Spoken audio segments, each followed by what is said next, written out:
Problem 9 says, write the equation of a hyperbola having one vertex at 0, 6 and foci at 0, negative 3 and 0, 7. You may use a graph to help you. So I'm going to use the graph to help me out. I'm going to put a vertex at 0, 6 and make sure I know my vertex is at 0, 6. And I'm going to put my foci at 0, negative 3. And at 0, 7. So I know there's going to be some symmetry to this hyperbola. If I have a focus 1 unit away from a vertex on the top part of my hyperbola, that's going to be the same case in mirror image on the bottom part of my parabola. So, or by bottom part of my hyperbola, so I'm going to have another vertex here at 0, negative 2. Which makes my hyperbola graph something like this. So I do need to know what my center is, and that's going to be right in between my two vertices. So if I have 6 and negative 2 on my vertices, I'm going to see that 0, 2 is 4 units away from 0, 6 and 4 units away from 0, negative 2. That means that h is 0 and k is 2. Now that I have a graph of my hyperbola, I can compare it to my notes.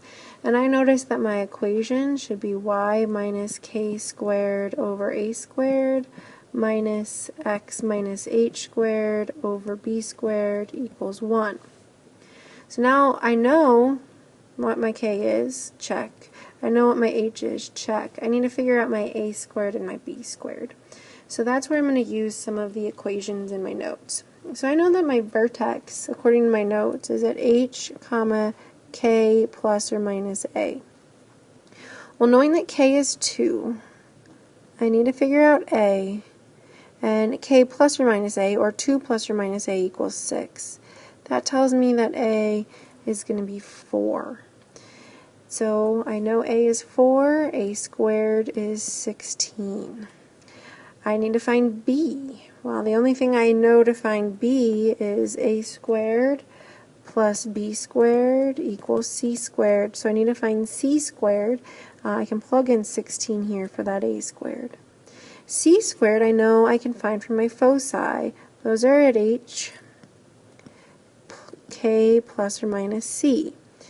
Well, we know that k plus or minus c equals 7, and I know k is 2, so 2 plus or minus c equals 7, so that tells me that c equals 5, and c squared is 25. So I can plug 25 into this equation down here, which tells me that b squared is equal to 25 minus 16, which is 9. So I've got my b squared, my h, my k, my a squared. I can plug those into my equation. So y minus 2 squared over 16 minus x minus 0 squared over 9 equals 1.